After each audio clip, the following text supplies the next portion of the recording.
मयि भगवती शारदा भगवती शारदा मयि भगवती शारदा जनमानस निवासाय श्री रामचंद्राय ध्येयं सदा परिभवग्नमभीष्टदोहम् तीर्थास्पदं शिवविरञ्चिनुतं शरण्यं भृत्यार्तिहं प्रणतपालभवाब्धिपोतं वन्दे महापुरुषते चरणारविन्दम्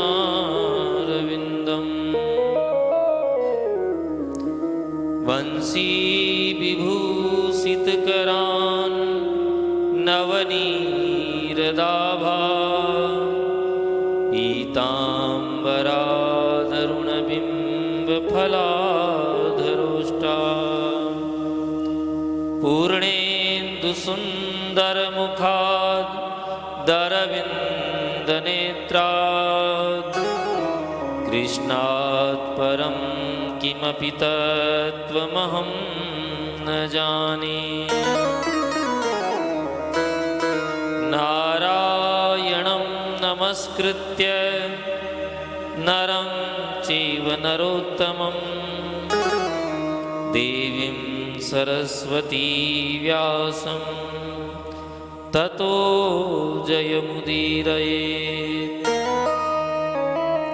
सीतानाथसमारम्भां श्रीरामानन्दार्यमध्यमाम् अस्मदाचार्यपर्यन्तां वन्दे गुरुपरम्पराम्। अतुलितबलधामं हेमशैलाभदेहं तनुजवनकृशानं ज्ञानिनामाग्रगण्यं सकलगुणनिधानं वानराणामधीशं रघुपतिप्रियभक्तं वातजातं नमामि। जय जय श्री राधारमण जय जय नवल किशोर जय गोपी चितचोर प्रभु जय जय माखन चोर। श्री वृंदावन बिहारी लाल की जय। श्रीमद्भागवत महापुराण की जय। श्री वेदव्यास जी महाराज की जय। श्री सुखदेव जी महाराज की जय। सूत सोनकादि ऋषियन की जय। राजऋषि श्री परीक्षित जी महाराज की जय। उद्धव जी नारद जी महाराज की जय। शंकर भगवान की जय। गंगे मैया की जय। यमुने महारानी की जय। चारों धाम की जय। भागवत महामहोत्सव की जय। जय जय श्री राधे श्याम। आइए मन और वाणी को पवित्र करने के लिए सर्वप्रथम भगवान का संकीर्तन करते हैं। सब बड़े प्रेम से करें। मुकुंद माधव गोविंद बोल केशव माधव हरि हरि बोल। मुकुंद माधव गोविंद बोल केशव माधव हरि हरि बोल।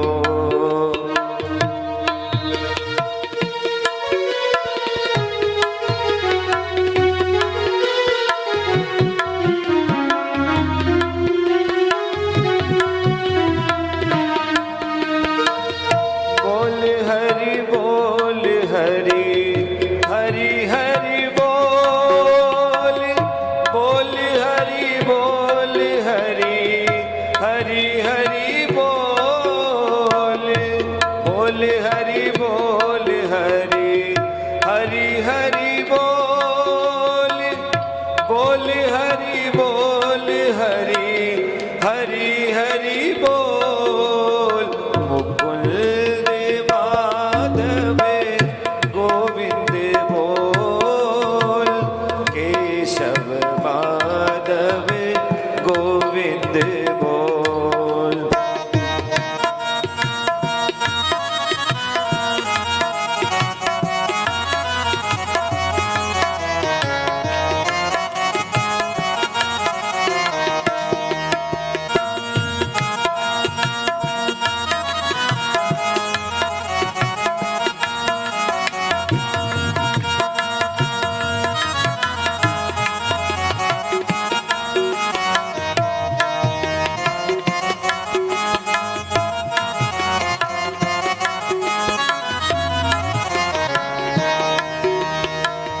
मुकुंद माधव गोविंद बोल, केशव माधव हरि हरि बोल। गाइए।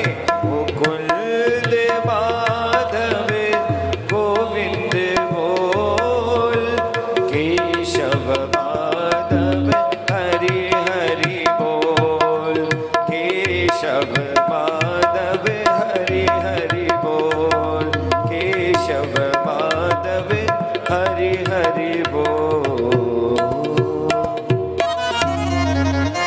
बोले भागवत भगवान की। जन्माद्यस्य यतोन्नवादितरतस् चार्थेष्वभिज्ञस्वराट् तेने ब्रह्म हृदयाय आदिकवये मुह्यन्ति यः सूरयः। तेजो वारिमृदां यथा विनिमयो यत्र त्रिसर्गो मृषा धाम्ना स्वेन सदा निरस्तकुहकं सत्यं परं धीमहि। कल आपने श्रीमद् भागवत का महात्म्य श्रवण किया, जिसमें नारद जी द्वारा केवल भक्ति मैया को ही पुष्ट नहीं किया, वरन उसके दोनों पुत्र ज्ञान और वैराग्य को भी पुष्ट किए। कहने का भाव यह है कि श्रीमद् भागवत श्रवण से हमारे आंतरिक भक्ति ही पुष्ट नहीं होती, जो जो भक्ति पुष्ट होगी त्यों ही भगवत ज्ञान भी पुष्ट होगा, भगवान का तत्व बोध होगा। और जैसे ही भगवान के तत्व बोध हुआ, ज्ञान हुआ, भगवान के स्वरूप का ज्ञान हुआ, त्यों ही संसार से विरक्ति हो जाएगी। कहने को तो ये तीन है, भक्ति, ज्ञान और वैराग्य, लेकिन वस्तुतः ये एक ही है। जो जो भक्ति पुष्ट होगी त्यों त्यों ज्ञान पुष्ट होगा, और जो ज्ञान पुष्ट हुआ तो ही वैराग्य पुष्ट होगा। फिर घर बार छोड़ के बाबा वैरागी बनने की जरूरत नहीं है। घर में रहोगे तो भी एकांतिक रहोगे, भक्ति पुष्ट होनी चाहिए। नारद जी ने प्रश्न किया कि भागवत के श्रवण से क्या केवल भक्ति, ज्ञान, वैराग्य ही पुष्ट होते हैं, या किसी प्रकार के पापों से भी मुक्ति मिलती है? तो गोकर्णोपाख्यान श्रवण कराकर जिस प्रकार गोकर्ण जी ने अपने अग्रज धुंधकारी को प्रेत योनि से मुक्त कराया, उसी प्रकार केवल भागवत के श्रवण से पाप ही नहीं मिटते, वरन किसी प्रेत योनि में गए हुए जीव को भी मोक्ष प्राप्त हो जाता है। अंतिम अध्याय में कल आपने भागवत कथा की विधि का श्रवण किया। आज भागवत के मूल में प्रवेश करते हैं। भागवत ग्रंथ, इसे महापुराण कहा गया है, पुराण सम्राट कहा गया है, क्योंकि वेदव्यास जी ने जो संपूर्ण पुराणों की रचना की, ये 18वीं पुराण श्रीमद् भागवत है। इसके बाद में फिर कुछ नहीं लिखा, लेखनी बंद कर दी, मानो उनका कृतित्व संपूर्ण हो गया। वरना महाराज कोई लिखने के जिसको अभ्यास रहता है वो कभी लिखना बंद नहीं करता। तो वेदव्यास जी ने तो चारों वेद लिखे, उपनिषद लिखे, पंचम वेद महाभारत की रचना की, एक एक करके 17 पुराणों की रचना कर दी। तो लेखनी बंद क्यों की? क्यों? इसी में कृतित्व संपूर्ण हो गया। हम लोग बद्रीनाथ चलेंगे, वहाँ बद्रीनाथ से 4 किलोमीटर आगे माणा गांव है, वहाँ व्यास जी की गुफा है। आप सब लोग दर्शन कीजिएगा, जहाँ व्यास जी ने भागवत की या संपूर्ण पुराणों की रचना की। उसी से थोड़ी दूरी पर गणेश जी की गुफा है और व्यास जी की गुफा के ऊपर ही, गुफा से ऊपर ही जो चट्टानें रखी हुई है वो आपको ऐसे लगेगी जैसे कोई किताबें रखी हुई। आप जरूर दर्शन करना। नहीं तो पत्थर तो बिल्कुल पत्थर जैसा ही होता है या उबड़ खाबड़ होता है, वो बिल्कुल जैसे किताबों की रचना होती है वैसे किताबें इकट्ठी करके रखी हुई है। आप विशेष करके दर्शन करना। मूल में सबसे पहला श्लोक है, जन्माद्यस्य यतोन्नवादि तरतस चार्थेषु विज्ञ स्वराट तेने ब्रह्म हृदयाय आदि कवये मुह्यन्ति यस्सूरयः। भगवान जो अजन्मा है, अजन्मा होकर भी उन्होंने जन्म लिया, इसलिए अपने भक्तों को सुख देने के लिए। और कैसी कैसी लीलाएं की, मुह्यन्ति यत्सूरयः, देवता भी आश्चर्यचकित हो गए। ब्रह्मा जी भगवान की परीक्षा करने आए कि ये तो परमात्मा नहीं हो सकता, बछड़ों के साथ घूम रहा है, ग्वालों की जूठन खा रहा है, भगवान तो अति पवित्रता से रहने वाले हैं और इन्हें कोई पवित्रता का ध्यान ही नहीं, तो ये परमात्मा नहीं है। सो बछड़े चुरा लिए, ग्वाल चुरा लिए। तो भगवान 1 वर्ष तक उतने ही बछड़े, उतने ही ग्वाल बाल, और केवल यही नहीं, उनकी लाठी डंडा भी बन गए। ब्रह्मा जी को भी असली और नकली का फर्क नहीं दिखा, वो खुद आश्चर्यचकित हो गए।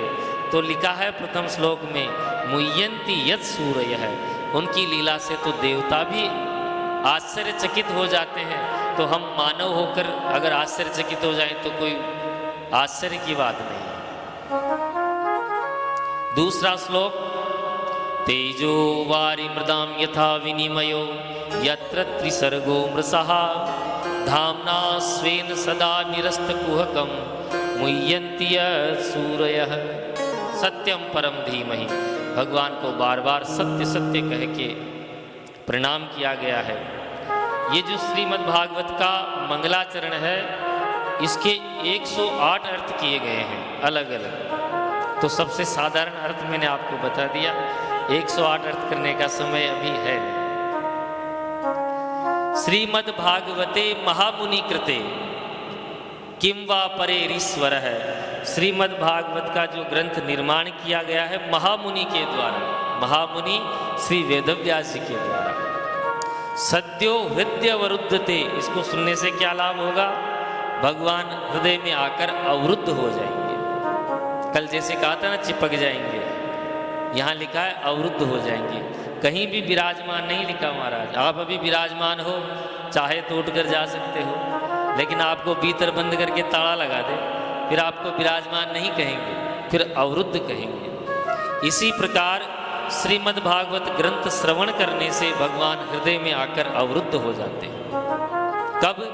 शुश्रूषु भीस्तक क्षणात्, जब आपके हृदय में भागवत कथा श्रवण की इच्छा जागृत होती है।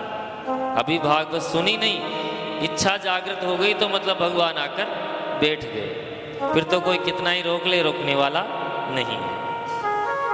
भागवत का निर्माण जब व्यास जी ने किया, तब उसके लिए सबसे बड़े पात्र देखिए श्री सुखदेव जी महाराज, क्योंकि पका पकाया फल है तो फल का पारखी कौन होता है? तोता। तो सुखदेव जी को श्रवण कराया और कहते हैं पिबत भागवतम रसवालय, इस रस को पियो। कब तक पिए? कि जब तक आप रसमय नहीं हो जाओ। एक मक्खी शहद में पड़ती है तो फिर शहद का और मक्खी का भेद करना मुश्किल हो जाता है, नहीं निकाल सकते उसमें। उसी प्रकार भागवत को अपने जीवन में इतना उतार लो कि जीवन ही भागवतमय हो जाए। पिबत भागवतम रसमालयम। तो पूछते हैं व्यास जी से कि इसमें कौन सा रस है? आप रसम आलयम कह रहे हैं, जैसे आम में अमरस होता है, भागवत में है रसराज। रासेश्वर श्री रास बिहारी सरकार ही रस के रूप में पधारे हुए हैं। तो ये रस रूप ग्रंथ है। कब तक पिए? मुँह रहो, पीते रहो। भुवि भाव कहा, अरे भावुक लोग। इस प्रकार मंगलाचरण में प्रभु का ध्यान है। कथा प्रारंभ हो रही है नैमिषारण्य में। नैमिषारण्य की भूमि में कल आपने सुना सोनकादि 88,000 ऋषि विराजमान हैं, उनमें मुख्य यजमान है सोनक जी। सूत जी महाराज व्यासपीठ पर बैठे हुए हैं। तो सोनक जी ने पहला प्रश्न किया कि महाराज ये घोर कलयुग है और इस कलयुग में जीवों का कल्याण कैसे होगा। दूसरा प्रश्न, धर्म शास्त्र तो बहुत हैं, अगर व्यक्ति अपने ग्रंथ पढ़ने लग जाए तो पूरी जिंदगी निकल जाए। 18 पुराण, 4 वेद, पंचम वेद, महाभारत जिसमें 1 लाख श्लोक हैं। तो इतने धर्मशास्त्र पढ़ने के बजाय कोई ऐसा उनका सार बता दीजिए जिससे सब पढ़ने की आवश्यकता नहीं। दूसरा प्रश्न। तीसरा प्रश्न किया कि महाराज जब भगवान अपने संकल्प से ही ये सृष्टि बना सकते हैं और संकल्प से ही प्रलय ला सकते हैं, तो फिर इन राक्षसों के वध करने के लिए अवतार करने की आवश्यकता क्या है। अरे भगवान संकल्प कर लें तो रावण आदि मर नहीं जाएंगे ऐसे ही। चौथा प्रश्न पूछा, यदि अवतार हुए हैं तो कितने हुए। पांचवा प्रश्न, किस किस अवतार में क्या क्या लीला की है। और छठा और आखिरी प्रश्न किया, महाराज यदि भगवान धर्म की स्थापना करने के लिए आते हैं धराधाम पे, तो जब भगवान अपनी लीला संवरण करके चले जाते हैं तो ये धर्म किसकी शरण में जाता है। भगवान तो चले गए, धर्म है कम शरणम गतः है। सूत जी प्रसन्न हो गए कि सोनकादि ऋषियों तुमने बहुत सुंदर प्रश्न किए हैं। और इन्हीं प्रश्नों के उत्तर में श्री सूत जी ने संपूर्ण भागवत कथा श्री सोनकादि 88,000 ऋषियों को श्रवण करवाई। श्री सुखदेव जी कहते हैं, सूत जी महाराज कहते हैं कि हम कथा तो जरूर कहेंगे, 6 प्रश्नों का उत्तर देंगे, लेकिन इससे पहले हम अपने गुरुदेव श्री सुखदेव जी का स्मरण करेंगे। तो हम भी आप सब विराजमान हुए हैं, अपने अपने गुरुदेव भगवान का एक छोटा सा भजन लेके उनसे प्रार्थना करेंगे। बोले सद्गुरुदेव भगवान की। हो लागी लगन मत तोड़ना,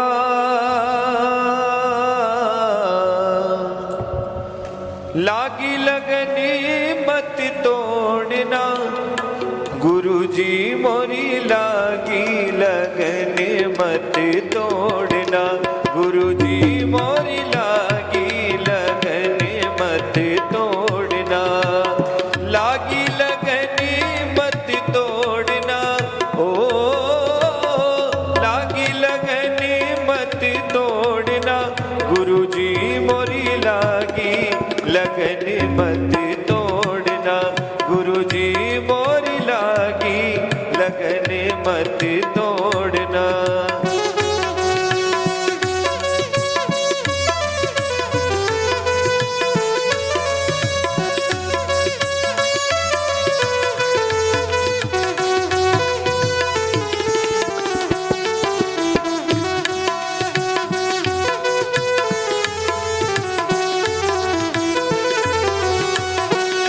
मेरा सेठ है तू ही साहूकार है,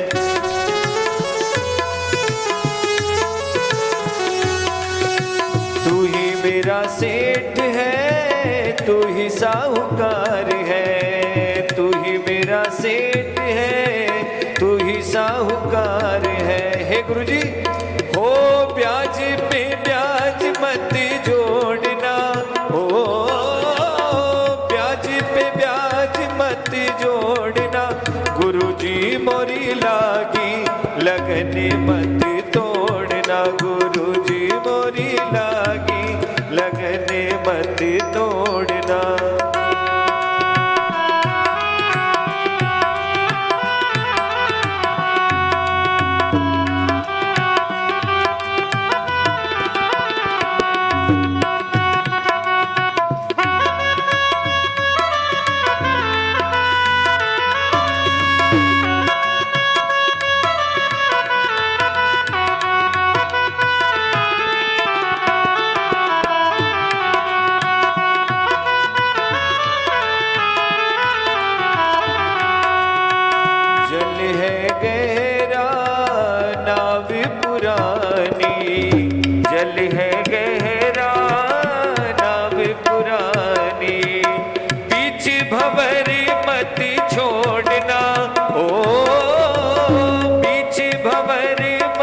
छोड़ना, गुरु जी मोरी लागी लगन मत तोड़ना, गुरु जी मोरी लागी लगन मत तोड़ना, हो लागी लगन मत तोड़ना, ओ लागी लगन मत तोड़ना, गुरु जी मोरी लागी लगन मत तोड़ना।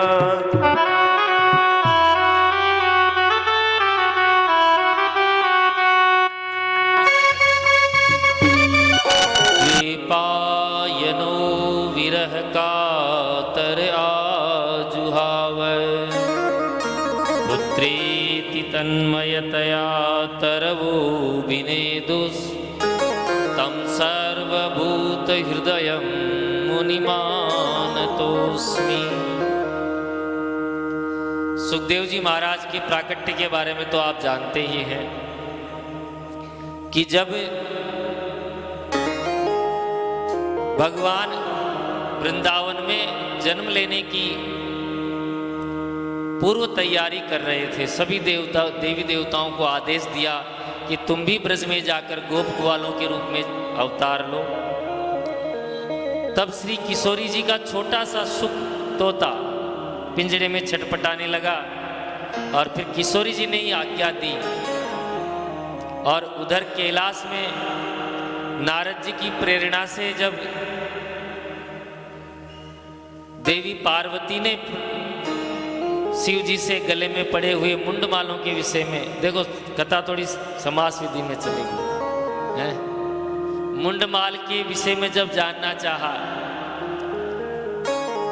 तब हट करने के कारण अमरनाथ में भगवान शंकर ने माता पार्वती को अमर कथा सुनाई श्रीमद् भागवत के रूप में। और छोटा सा सुख भी पहले तो अंडा था, पर अमर कथा के प्रभाव से पुष्ट होता होता चोरी छुपे अमर कथा का पान किया। जब भगवान भोले बाबा को पता लगा तो भागकर व्यास जी की पत्नी के गर्भ में जाकर छिप गया। अब व्यास जी खूब कहे, बेटा बाहर आओ, बेटा बाहर आओ। चूंकि अमर कथा का पान कर चुका था, संसार में जन्म लेते ही विषय में बंध जाऊंगा, इसलिए वो गर्भ से बाहर नहीं आया। कहा कि जब तक भगवान मुझे आकर आश्वासन नहीं देते मैं गर्भ से बाहर नहीं आऊंगा। तब श्री ठाकुर जी ने व्यास जी की पत्नी के गर्भ में जाकर श्री सुखदेव जी को वचन दिया कि बेटा निसंदेह जन्म ले ले, तुझे कभी माया बांधेगी नहीं। 12 वर्ष में श्री सुखदेव जी का जन्म हुआ और जन्म लेते ही यम प्रवजंत वन को चले गए। नालच्छेदन भी नहीं हुआ, नाल भी नहीं काटी गई, उसी नाल को गले में जनेऊ की तरह लपेट कर चले गए। ऐसे विरक्त श्री सुखदेव जी जो श्री सूत जी के गुरु हैं, उनको प्रणाम किया। सूत जी महाराज ने सबसे पहले तो उन महात्माओं की प्रशंसा की जिन्होंने ये 6 प्रश्न पूछे। श्री सूत जी महाराज कहते हैं, मुनिय साधु पृष्ठो हम भवद्भिर लोक मंगलम। तुमने ये जो प्रश्न पूछे हैं केवल अपने लिए नहीं पूछे, ये जगत के कल्याण के लिए पूछे हैं। तुमने पूछा कि घोर कलयुगी जीवों का कल्याण कैसे हो। पुंसा में कांत ततः श्रेयस तन्नः संसितुम रहसी। तो देखो, जीव का परम कल्याण होगा भगवान के प्रति सच्ची भक्ति होने में। पहला चरण यही है कि जब आपके हृदय में भक्ति नहीं होगी तो भगवान कैसे मिलेंगे और जीव का कल्याण कैसे होगा। करोड़ों अरबों रुपए कमाने से कल्याण हो जाएगा, इसकी कोई गारंटी नहीं है। चाहे रुपए के ढेर पर आप सोए, रोज नींद निकालो, कल्याण हो जाएगा, ऐसी कोई गारंटी नहीं है। लेकिन यदि आपके हृदय में भक्ति महारानी विराजमान है तो कल्याण हो जाएगा, 100% गारंटी। परंतु भक्ति कैसी हो? महाराज भक्ति भी दो प्रकार की होती है। श्री सूत जी कहते हैं सवे पुंसाम परो धर्मो यतो भक्तिरदोक्षजे अहेतुक्य अप्रतिहता। आपकी भक्ति अहेतु की होनी चाहिए और अप्रतिहत होनी चाहिए। अहेतु की भक्ति का तात्पर्य क्या है कि आपकी भक्ति में किसी प्रकार की कोई कामना नहीं होनी चाहिए। 10वीं के अंदर 70% से ऊपर नंबर आ जाए तो 500 रुपये का प्रसाद चढ़ाओ है, और 2-4% कम रह गई तो काहे का प्रसाद। ये भक्ति हेतु की भक्ति है। मंदिर में 11 रुपए चढ़ाकर आप 11 लाख रुपए की कामना करते हो कि महाराज वो प्रॉपर्टी का सौदा हो जाए, 1100 रुपए का चढ़ाऊंगा। ये भक्ति जरूर है लेकिन ये हेतु की भक्ति है। इससे आपका काम तो बन जाएगा लेकिन भगवान नहीं मिलेंगे। तो भक्ति होनी चाहिए अहेतु की और अप्रतिहता, यानी वो भक्ति कभी कम नहीं हो, हमेशा बढ़ती रहे, आहत नहीं हो, प्रतिहत। यदि आपकी भक्ति अहेतु की है तो वो अप्रतिहता ही होगी, और यदि आपकी भक्ति हेतु की है तो वो तो महाराज बढ़ेगी नहीं। मान लो आपके घर में किसी चीज की संसाधन की कमी है, पंडित जी ने बता दिया ये मंत्र का जाप करना, वो सिद्धि पूरी भी हो गई, तो उसके बाद में क्या वो भक्ति रहेगी? काम तो पूरा हो गया। आई बात समझ में? छोटी बहू के बेटा नहीं हो रहा है तो महाराज पद यात्रा पकड़ ली डिग्गी कल्याण जी के कि जब तक पोता नहीं होगा पद यात्रा करूंगी। कल्याण जी के प्रति श्रद्धा भी खूब हो गई मन के अंदर, अपार कूट कूट के भरी है महाराज, और पोता पोती होने के बाद फिर वो श्रद्धा वैसी नहीं रही। तो अगर अहेतु की भक्ति है बिना कामना की तो वो तो बढ़ेगी, और हेतु की भक्ति तो महाराज अप्रतिहता है। अहेतु की अप्रतिहता, तो ये भक्ति यदि आपके जीवन में होगी तो ययात्मा संप्रसीदति, वो परमात्मा तुरंत ही प्रसन्न हो जाएंगे। बोले भक्तवत्सल भगवान की। यदि आपकी भक्ति अहेतु की है, अप्रतिहता है, तो श्री कृष्ण से आपकी प्रीति हो जाएगी, भक्ति हो जाएगी, और भक्ति हो गई तो वासुदेवे भगवती भक्ति योग है प्रयोजित है जनयत्यासु वैराग्यम ज्ञानम च यद हेतुकम। आपके हृदय में ज्ञान का उदय हो जाएगा यदि भक्ति अहेतु की है तो। जनयत्यासु वैराग्यम ज्ञानम च यद हेतुकम, ज्ञान भी हो जाएगा और वैराग्य भी हो जाएगा। कैसे? कोई प्रमाण होना चाहिए। गोपियों को देख लो, कौन से विश्वविद्यालय में गई थी बताओ? कोई स्कूल में गई थी, लेकिन भगवान से भक्ति हो गई अहेतु की, कोई कामना नहीं ठाकुर जी से, तो गोपियों को ज्ञान हो गया। काहे का? कि यही बामन है और यही राम है। जब तो ब्रह्मर गीत में आया ना महाराज, एक भंवरा जब आता है, काले काले पंख, उसका पीला पीला मुख देखकर गोपियां कहती है भृगुयुर कपिंद्र है। अरे ये तो जन्मजात छलिया है, हिरण की तरह छिपकर उस बाली को मार दिया। मृगयुरिव कपिंद्र विव्यदे लुब्ध धर्मा स्त्रियमकृत विरूपाम। एक स्त्री आई थी कामना लेकर, उसको विरूपा कर दिया। उद्धव जी खड़े खड़े सुन रहे हैं कि मैं तो इन गोपियों को अनपढ़ मान रहा था कि मैं इनको क्या ज्ञान दूंगा, पर ये तो जानती हैं यही राम है, यही वामन है, यही नरसिंह है। तो यदि आपकी भक्ति अहेतु की है, अप्रतिहता है। गोपियां जानती थी कि ये सिर्फ नंद का छोरा नहीं है। गोपी गीत में आता है ना, न खलु गोपिका नंदनो भवान। तो कौन है?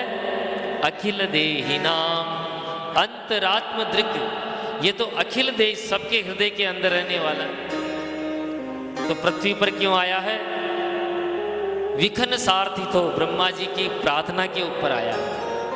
अब बताओ, गोपियों ने कौन सी पढ़ाई कर ली, कौन सा गुरु बना लिया, कौन से स्कूल में चली गई, लेकिन केवल भक्ति के बल पर उनको ज्ञान हो गया।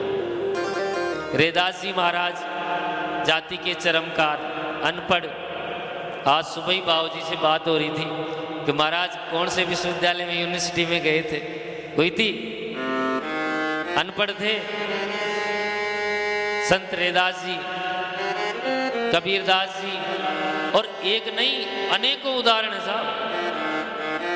केवल भक्ति होनी चाहिए।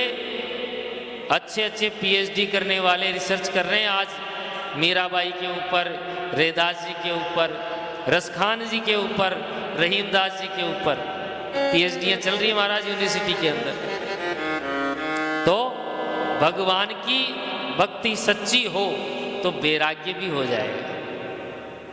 पहले तो ज्ञान होगा, फिर ज्ञान होते ही क्या होगा, वैराग्य हो जाएगा।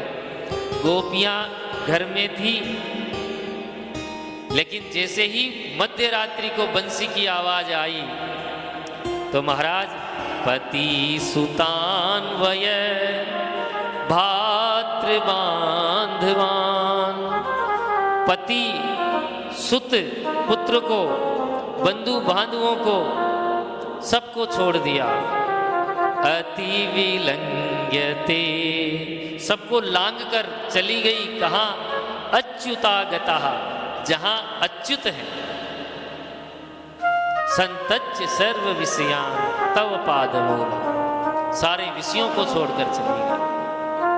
और यदि महाराज जैसी अभी मैंने भक्ति बताई है वैसी भक्ति आपके जीवन में नहीं है तो ये जितने भी धार्मिक अनुष्ठान कर लो, यज्ञ करा लो, हैं, महामृत्युंजय के सपाद लक्ष्य करा लो, सब बेकार है। इन धार्मिक अनुष्ठानों का महत्व ही यही है कि हृदय में भक्ति जागृत हो जाए। आप घर से इतनी दूर आए हैं 4 धाम यात्रा के लिए, 10 दिन 11 दिन के लिए, पैसा भी खर्च किया है, समय भी खर्च किया है, शारीरिक रूप से मेहनत भी कर रहे हैं। तो ये धार्मिक अनुष्ठान किस लिए हो रहा है? ये केवल भगवान से भक्ति के लिए हो रहा है। और यदि ये 10 दिन भी आज थारी मारी करके निकाल दिए, समय पास कर लिया, भाई चलो घूम नहीं आना है, तो फिर यही है धर्मस्वनुष्ठित पुंसाम विश्वक्सेन कथासु यह नोत्पाद ये द्यति रतिम। ये जो इतना श्रम कर रहे हैं आप 10 दिन तक, श्रम एव ही केवलम, ये केवल श्रम बनकर रह जाएगा।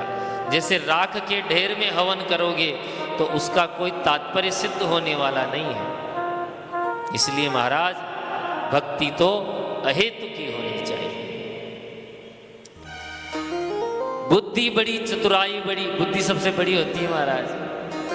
और सुंदरता तन में प्रगटी है। मानो किसी के पास बुद्धि भी अच्छी हो, शरीर से भी सुंदर हो, मान बड़ो धन धाम बड़ो, यस कीर्ति हूं जग में बिखरी है। जूमत द्वार गजेंद्र हजार, सो इंद्रहूं से कचुना ही घटी है। इतना यश हुआ आपके पास में, लेकिन पर तुलसी जगदीश की भक्ति बिना जैसे सुंदर नारी की नाक कटी है। नारी कितनी सुंदर हो, बिना नाक के रहेगी तो क्या वो सुंदर लगेगी? वैसे ही पुरुष के पास बुद्धि है, चतुराई है, धन है, इंद्र के समान वैभव है, लेकिन यदि उसके जीवन में भक्ति नहीं है तो वो नकटी है। उसकी भक्ति नकटी है महाराज। और जीवन का फल भी है उस तत्व को जानना या जानने की जिज्ञासा करना। अरे आप नहीं जानते हो, कोई बात नहीं, जानने की जिज्ञासा तो करो मन में। वो तत्व क्या है? वदंती तत्तत्व विदस तत्व यज ज्ञान मद्वयम ब्रह्मेति परमात्मेति भगवान इति शब्दते। वही परमात्मा है, वही भगवान है और वही ब्रह्म है। जो निर्गुण निराकार मान ले उसके लिए ब्रह्म है, जो सगुण निराकार मान ले उसके लिए परमात्मा है, और जो सगुण साकार मान ले उसके लिए भगवान है एक ही। कबीर पंथी उसको मानते हैं ब्रह्म है साहब। तो भागवत जी में लिखा है ब्रह्मेति परमात्मेति भगवान इति शब्दते, ये एक ही है, ये कोई अलग नहीं है। जिसको जिसमें आनंद आए, अरे भाई किसी को ब्रह्म की समाधि में आनंद आता है तो वो भी ठीक है, रास्ता वो भी जा रहा है। किसी को परमात्मा में आनंद आता है और किसी को महाराज सगुण साकार में, हमको तो छेल छबीले कन्हैया चाहिए। और भगवान में भी अलग अलग रूप हैं, बोले वाले शंकर बाबा, किसी को माता जी में प्रीति है, हैं? अरे हमारे यहाँ तो इतने ऑप्शन हैं, किसी के यहाँ तो ये ऑप्शन भी नहीं है, एक ही है, मानो या मत मानो। जैसे मान लो आटा है, सरल भाषा में महाराज जी, आटे की आप पूड़ी बना लो, रोटी बना लो, हैं, पराठे बना लो। अब पराठे भी 20 तरह के होते हैं, है सबका तत्व आटा ही। वैसे ही भगवान एक ही है। अब किसी को पूड़ी में आनंद आता है, और कोई बाबा जी बोले भाई हमारे तो जठराग्नि इतनी प्रबल नहीं है महाराज, पूड़ी नहीं खा सकते। तो जैसे किसी को भोले वाले शंकर जी प्रिय लगते हैं, किसी को कन्हैया, किसी को मर्यादा पुरुषोत्तम राम, उसी में प्रीति रखो, है सब एक ही है। और उस परम तत्व को पाते ही विद्यते हृदयत ग्रंथि छिंदन्ते सर्व संशय है। उस तत्व को पा लिया महाराज, अंदर की गांठें खुल जाएंगी। कहते ना अलग अलग चक्र बताए हैं, वो धीरे धीरे धीरे सारी गांठें खुल जाएंगी। वो तो ब्रह्म की बात है, लेकिन सरल भाषा में बताऊं, उस तत्व को जानते ही, उस जिज्ञासा करते ही, भगवत तत्व को जानने के बाद ये संसार की गांठें हैं ये खुल जाएंगी। और सरल भाषा में समझें तो किससे कैसा व्यवहार करना चाहिए। राम जी ने अपने भाई से कैसा व्यवहार किया, ये भी तो गांठी है। पिता से कैसा व्यवहार किया, माता से कैसा, पत्नी से कैसा, ये सीखना है तो उसको जानना ही पड़ेगा। तो विद्यते हृदयत ग्रंथि छिंदन्ते सर्व संशया क्षीयन्ते चास्य कर्माणि। महाराज पुराने जो पापक क्रम है उसका भी नाश हो जाएगा। दृष्ट एवात मनीश्वरे, उस परमेश्वर को देखने के बाद तो महाराज फिर तो कोई गांठ ही नहीं है। अब श्री सूत जी महाराज ने 24 अवतारों का वर्णन किया और अंत में कहते हैं एते चांस कलावतार है कृष्णस्तु भगवान स्वयं। ये तो सब कलावतार हैं, लेकिन भगवान श्री कृष्ण तो पूर्णावतार है। तो श्री सोनक जी ने प्रश्न किया, महाराज जो भागवत आप श्रवण कराने जा रहे हैं उसकी रचना कब और कैसे हुई। तब श्री सूत जी महाराज कहते हैं कि द्वापरे समनुप्राप्ते तृतीये युग पर्यये जातः पराशराध्योगी वासव्याम कलया हरे है। द्वापर के अंत में जब श्री वेदव्यास जी ने अपनी दिव्य दृष्टि से देखा कि कलयुग के कलुषित प्राणियों का कल्याण कैसे हो, तब वो थोड़े निराश हो गए। तब उसी समय नारद जी का आगमन हुआ और नारद जी की प्रेरणा से श्री वेदव्यास जी ने सरस्वती नदी में अवगाहन करके श्रीमद् भागवत के 4 श्लोक उनके हृदय में उद्गम हुए। और व्यास जी महाराज लिखते गए, कहते गए, गणेश जी महाराज लिखते गए। लिखते लिखते 18,000 श्लोकों का पावन ग्रंथ तैयार हुआ और इसी का नाम है श्रीमद् भागवत। बोले भागवत भगवान की। तब श्री सोनक जी ने पूछा, महाराज भागवत तो दिव्य ग्रंथ है और सुखदेव जी परम वैराग्यवान हैं, तो ये तो मान लिया कि वेदव्यास जी ने सुखदेव जी को श्रवण कराया, पर सुखदेव जी ने परीक्षित जी को क्यों श्रवण करवाया। वो तो इतने वैराग्यवान नहीं थे, राजा थे, और राजा तो राजसी गुण वाला होता है। तब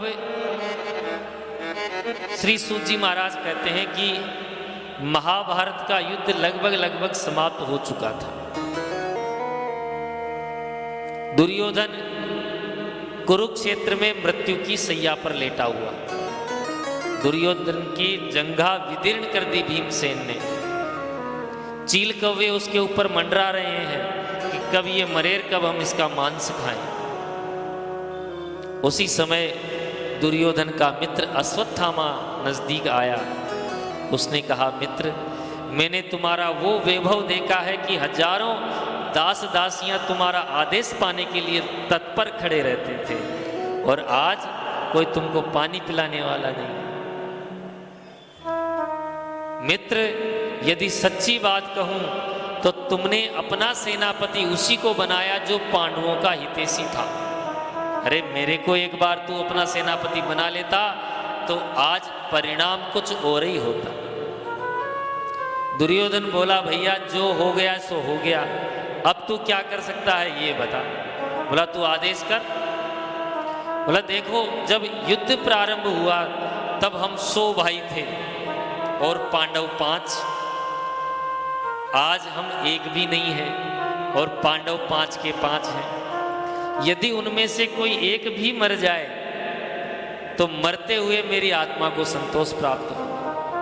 अश्वत्थामा बोला, मित्र तू एक की बात करता है, मैं 5 के मस्तक काट कर लाता हूं। अश्वत्थामा गया और काकक उल्लूक न्याय से, जैसे दिन में तो उल्लू की शक्ति खत्म हो जाती है, दिखना बंद हो जाता है, लेकिन रात को उल्लू बलशाली हो जाता है, उसी प्रकार अश्वत्थामा ने काक उल्लूकन न्याय से सोते हुए पांडव तो नहीं लेकिन पांडव पुत्रों का मस्तक काट कर लिया है। दुर्योधन से बोला, मित्र ये रहे 5 पांडवों के मस्तक। जब दुर्योधन ने ध्यान से देखा कि मित्र ये तूने क्या कर दिया, ये पांडव नहीं पांडव पुत्र है। अरे अब तो तूने हमारे वंश में कोई पानी देने वाला भी नहीं छोड़ा। ये पांडव पुत्र अपने दादा पिताओं को कभी तर्पण करते तो भूल से हमारा भी तर्पण कर लेते, वंश का तर्पण तो होता ही है। अब तो कोई जल देने वाला भी नहीं छोड़ा। उसी समय दुर्योधन की तो सांस छूट गई। अब अश्वत्थामा सावधान हो गया कि यदि ये पांडव पुत्र है तो अर्जुन मुझे छोड़ने वाला नहीं। दौड़ा उधर से अश्वत्थामा, और उधर महाराज शिविर में त्राहिमाम मच गई। द्रौपदी विदीर्ण हृदय से विलाप करने लगी, रोने लगी। माता शिशूनाम निधनम सुतानाम निशम्य घोरम परितप्य माना। रोती हुई द्रौपदी के पास अर्जुन ने आकर कहा, देवी मैं अर्जुन प्रतिज्ञा लेता हूं कि जिसने हमारे इन 5 पुत्रों को मारा है मैं तुम्हारे सामने पटक कर उसकी हत्या करूंगा। प्रतिज्ञा करके अर्जुन भगवान श्री कृष्ण को साथ लेकर चले गए। अश्वत्थामा का पीछा किया। अश्वत्थामा ने ब्रह्मास्त्र का संधान किया। अर्जुन घबरा गया। भगवान बोले, घबराते क्यों है, तुम भी छोड़ो ब्रह्मास्त्र। दोनों के ब्रह्मास्त्र आपस में टकराए और वहीं समाप्त हो गए। फिर अर्जुन ने अश्वत्थामा को बांधकर रथ में पटक दिया। भगवान बोले, बांधकर क्यों पटकते हो? ब्रह्म बंधु मिमम जही, अरे बच्चों का हत्यारा जहां मिले उसको वहीं मार देना चाहिए। बोले नहीं, मैंने प्रतिज्ञा की है द्रौपदी के सामने ले जाकर मारूंगा। तो पशुवत पासबद्ध है, जैसे पशु को बांधते हैं चारों तरफ से, वैसे पटक कर रथ में रख कर ले आए। और जो ही द्रौपदी के सामने अश्वत्थामा को पटका, द्रौपदी बोलती है, मुच्यताम ऐसा है, अरे इसको छोड़ दो, जल्दी छोड़ो। ब्राह्मणों, ये तो ब्राह्मण है, और केवल ब्राह्मण ही नहीं, नितराम गुरु, गुरु के समान। अर्जुन को आश्चर्य हुआ, देवी अभी तो तुम विलाप कर रही थी। द्रौपदी बोली, स एस भगवान द्रोण है प्रजारूपेण वर्तते। अब द्रोणाचार्य तो नहीं रहे, लेकिन ये उनके स्थान पर हमारे गुरु हैं। जो दुख मैंने देखा है वही दुख मैं इसकी माँ के हृदय में नहीं देखना चाहती। माम रोदिदस्य जननी गौतमी पति देवता, उस गौतमी ने अपने पति को तो पहले ही खो चुकी। आज मुझे पता है कि पुत्रों के चले जाने का विलाप क्या होता है, तो वही विलाप मैं इसकी माँ को नहीं देना चाहती। द्रौपदी की बात धर्म और न्याय के अनुकूल थी। युधिष्ठिर जी प्रसन्न हो गए कि देवी तुम बिल्कुल ठीक कह रहे हो। न्यायम धर्मम विलीकम समम महत्। उधर भीमसेन खड़े हो गए, बोले तुम दोनों छोड़ दोगे तो मैं नहीं छोड़ने वाला, मैं मार दूंगा इसको। अब महाराज दो दो हो गए। धर्मराज युधिष्ठिर और द्रौपदी तो कहती है छोड़ दो, उधर अर्जुन प्रतिज्ञा की है और भीमसेन कहते हैं मार दो। अर्जुन ने भगवान की तरफ देखा, भगवान बोले मेरी तरफ क्यों देखते हो, मैंने तो पहले कहा था ब्रह्म बंधु मिमम जही, वहीं मार देते इसको। बोले प्रभु अब क्या करना चाहिए, आप ही कोई रास्ता दीजिए। तो भगवान ने गीता का श्लोक सुनाया, संभावितस्य चा कीर्ति मरणादितिरिच्यते। जो मानी पुरुष होता है उसका अपमान ही उसकी मृत्यु होती है। अर्जुन ने अश्वत्थामा की शिखा काटी, यहाँ एक मणि लगी हुई थी, मणि निकाली और लात मारकर शिविर से बाहर निकाल दिया। अब महाराज अश्वत्थामा क्रोध की अग्नि में जल उठा। उसने संकल्प किया कि मेरा नाम भी अश्वत्थामा नहीं, जो इनके वंश में कोई पानी देने वाला बचे।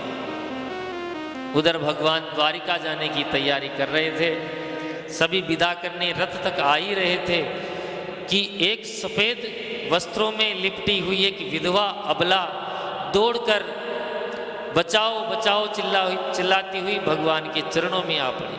पाहि पाहि महायोगिन देव देव जगतपते, नान्यम त्वद्भयं पश्ये यत्र मृत्यु परस्परम।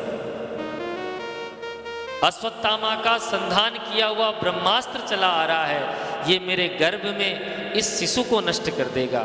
मुझे अपने प्राणों का कोई लालच नहीं है, लेकिन यदि ये गर्भस्थ शिशु नष्ट हो गया तो ये पांडव वंश नष्ट हो जाएगा। वो देवी और कोई नहीं, अभिमन्यु की पत्नी उत्तरा थी। उसने वो गलती भी नहीं करी जो द्रौपदी ने करी। भाई सबके चरण पकड़ के अंत में भगवान के चरण पकड़ती, उसने सबसे पहले ही भगवान के चरण पकड़ लिए और भगवान ने भी देरी नहीं की, अंगुष्ठ का रूप बनाकर गर्भ में प्रवेश किया और उस गर्भ के चक्कर लगाए और उस ब्रह्मास्त्र को समाप्त किया।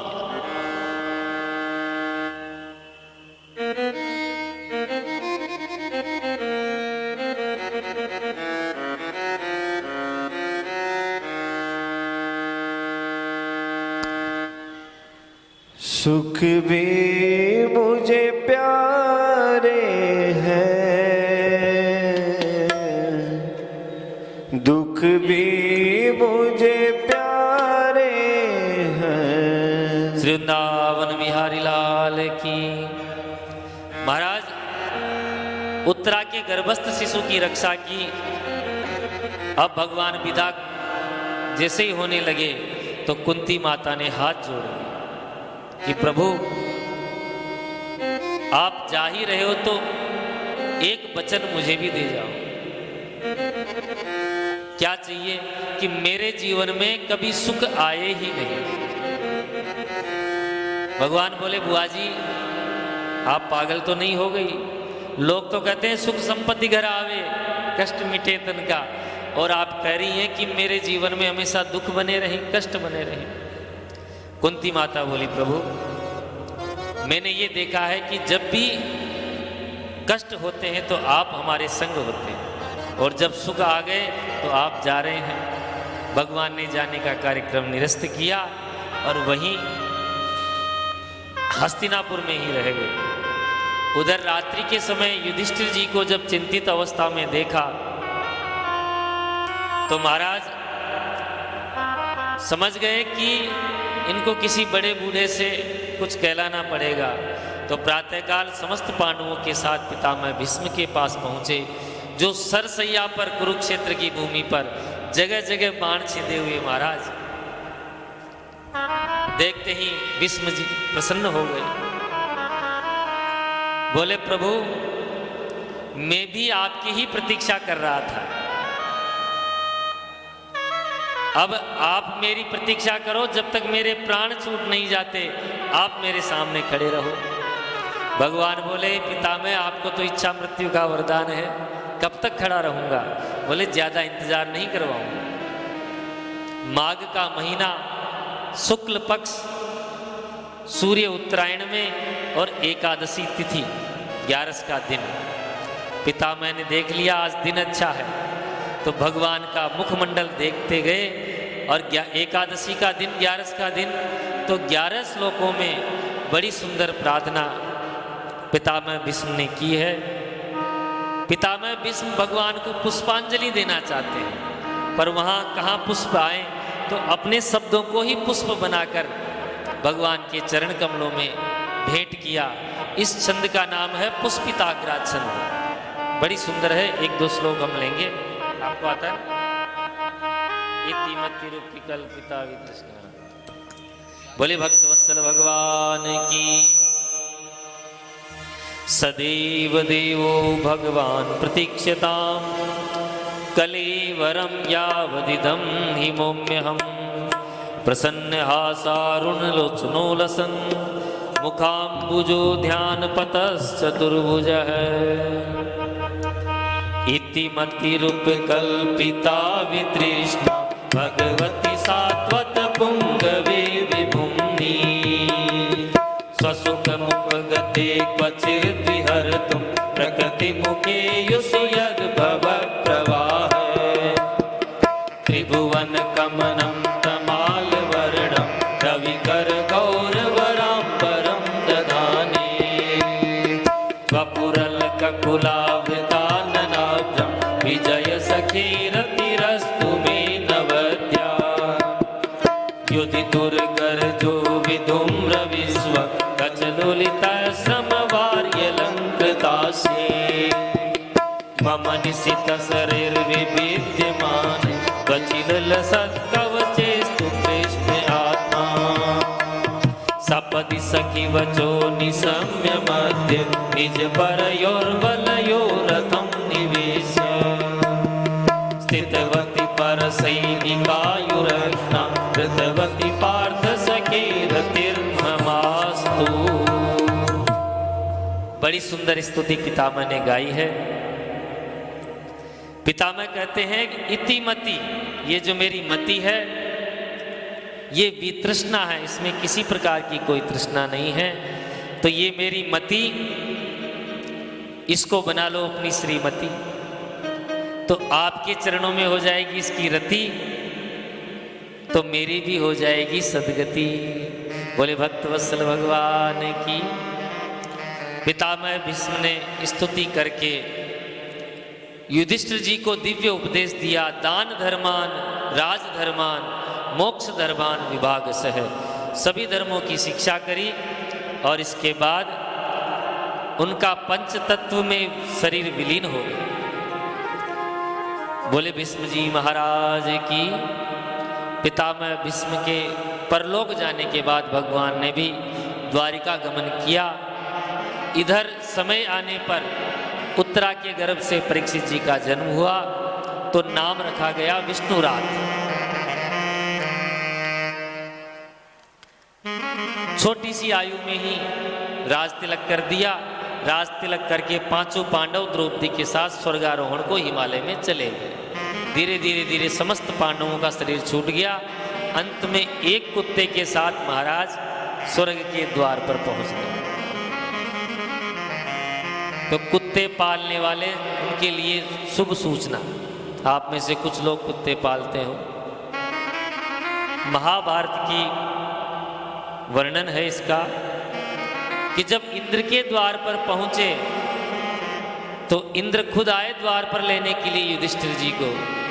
जब कुत्ते को भी प्रवेश कराने लगे तो महाराज आप आ सकते हो, कुत्ते का प्रवेश नहीं, मना कर दिया। कुत्ते को रोटी जरूर देनी चाहिए, जीव पे दया करनी चाहिए, लेकिन जो पाला जाए वो जीव नहीं है। जिस घर में कुत्ता पाला जाता है उस घर में पितृलोक श्राद्ध ग्रहण नहीं करते, देवता लोग भोजन ग्रहण नहीं करते।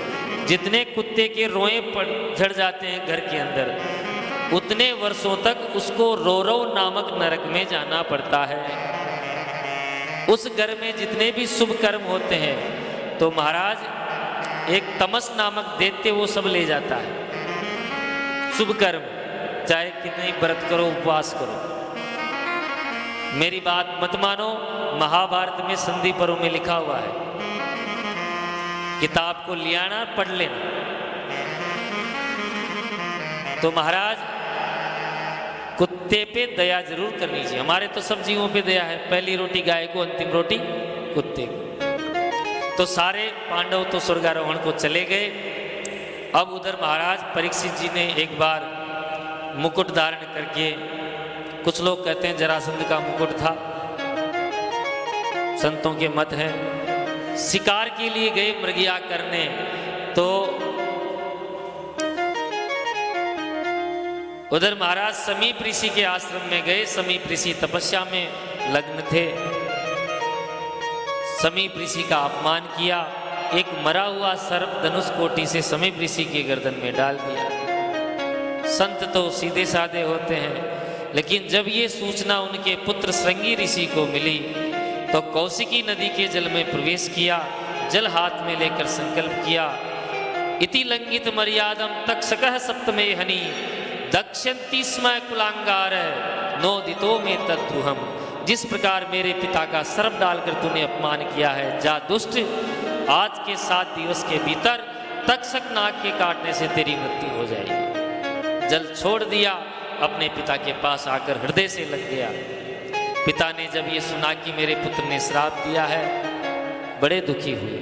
बोले परीक्षित जी, अंतिम धर्म परिपेक्ष राजा हैं, इसके बाद जो भी राजा होंगे धर्म निरपेक्ष राजा होंगे। ये गलत किया है। सूचना भिजवाई परीक्षित जी को, और परीक्षित जी ने ये सुनते ही महाराज तक्षण राजपाट छोड़ दी और उस गुरुपुत्र को प्रणाम किया। बोला बड़ी दया की, मेरे जैसे दुष्ट को तो एक दिन भी नहीं जीना चाहिए, तुमने 7 दिन का समय दे दिया। सब कुछ छोड़ छाड़ के गंगा जी के तट पर सुक्ताल में आकर विराजमान हुए। जो ही साधु संतों को पता लगा, सब भी आ गए। इतने सारे संतों को एक साथ देखकर परीक्षित जी ने कहा कि उस ऋषि पुत्र ने मुझे वरदान ही दिया है, क्योंकि इतने संतों के दर्शन एक साथ मुझे तो कभी उपलब्ध होते नहीं। उसी समय परीक्षित जी ने प्रश्न किया, महाराज मरण धर्मा व्यक्ति को क्या करना चाहिए? तो सब एक दूसरे का मुंह देखने लगे। उसी समय 16 वर्षीय, यहां लिखा है महाराज सुखदेव जी नहीं आए, तत्रा भवत भगवान व्यास पुत्र है, भगवान ही व्यास पुत्र के रूप में आए हैं। बोले सुखदेव जी महाराज की। परीक्षित जी के ऊपर पहले भी प्राणों का संकट आया था, ब्रह्मास्त्र का, तो भगवान ने सुदर्शन से रक्षा की, अस्त्र की अस्त्र से। और आज एक ऋषि पुत्र ने वाणी का वज्र डाला है, तो सुखदेव जी वाणी के द्वारा ही परीक्षित का कल्याण करने के लिए आए हैं। बोले सुखदेव जी महाराज की। कैसे सुखदेव जी? तुम 2 अष्ट वर्षम सुकुमार पादम, 2 8 वर्षों के हैं। यहाँ 16 वर्ष नहीं लिखा, 2 गुना 8 वर्षों के हैं। जिस प्रकार 8 साल के बच्चे का एक वपु रहता है, एक मुखड़ा सुंदर रहता है, उसी प्रकार दिगंबरम, दिगंबर है, कुछ नहीं पहनते, जिस तरफ से जाते हैं नंगा बाबा आगे, नंगा बाबा आगे। विकीर्ण वेशम, घुटनों तक केस हैं जिनके, कितने सुंदर लगते हैं। ततो निवृत्ता है बुधा, परीक्षित जी को निवृत्त करने के लिए, उनका शंका है ना, इसीलिए उनको देखते ही परीक्षित जी सहित समस्त संत महात्मा खड़े हो गए। परीक्षित जी समझ गए कि एक 16 वर्षीय मुनि पुत्र के आने पर हजारों साल के महात्मा खड़े हो गए, तो यही सिद्ध है, यही कल्याण करेंगे। तुरंत चरण पकड़ लिए और पूछ लिया, महाराज मरण धर्मा व्यक्ति को क्या करना चाहिए? सुखदेव जी ने कहा, बैठने तो दो। बोले महाराज मैं जानता हूं कि आप गोदोहन काल से ज्यादा कहीं टिकते नहीं, इसलिए कहीं आप चले गए। तो सुखदेव जी प्रसन्न हो गए। अब उत्तर तो वो कल देंगे, आज तो देंगे नहीं। आज का समय पूरा हो गया, आज की कथा का यही विश्राम। आज समास विधि से कथा चलिए सुप्रभाष्ट। जो पहले कथा सुन चुके उनको तो समझ में आ गई। देखो मेरी बात सुनो, एक बहुत जरूरी बात आपको बता देता हूं। पहली कक्षा में बच्चा जाता है, पहले दिन जाएगा, खूब रोएगा, मैं तो घर जाऊंगा, मैं तो घर जाऊंगा, है। उसकी रुलाई रुकती नहीं है शाम तक ही, घर पे आके भी रोएगा। दूसरे दिन जब उसकी माता जी उसको भेजेगी, जाएगा ही नहीं, दीवार को पकड़ के, गेट को पकड़ के बैठ जाएगा, 2-4 खाएगा, है। पर वही बालक 2 महीने 3 महीने जब उसकी मित्रता वहाँ हो जाती है, मन लग जाता है, तो फिर तो वो संडे भी क्यों आता है। अभी लॉकडाउन में बच्चे कितना तड़प रहे थे स्कूल जाने को, है। मन लगना चाहिए, पहले दिन नहीं लगेगा। जो नए नए लोग बैठे ना कथा में, आप लोग बुरा मत मानना, मंच से तो मैं कह देता हूँ, बाहर नहीं कहूँगा, पर जैसे आते ही लग क्या बैठना है, थोड़ा उधर घूम आए, थोड़ा इधर घूम आए, फिर 15 मिनट बैठ गए, फिर अंदर जाके एक कोने में सो लिए, फिर 15 मिनट बैठ गए। तो ये पहली कक्षा के बच्चे हैं, अभी आना सीख रहे हैं, तो होता है ऐसा। लेकिन बैठे रहोगे जबरदस्ती तो मन लगेगा, इसकी गारंटी है। बोलो भक्त वत्सल भगवान की। छोटा सा कीर्तन करेंगे, फिर प्रेम से आरती करेंगे।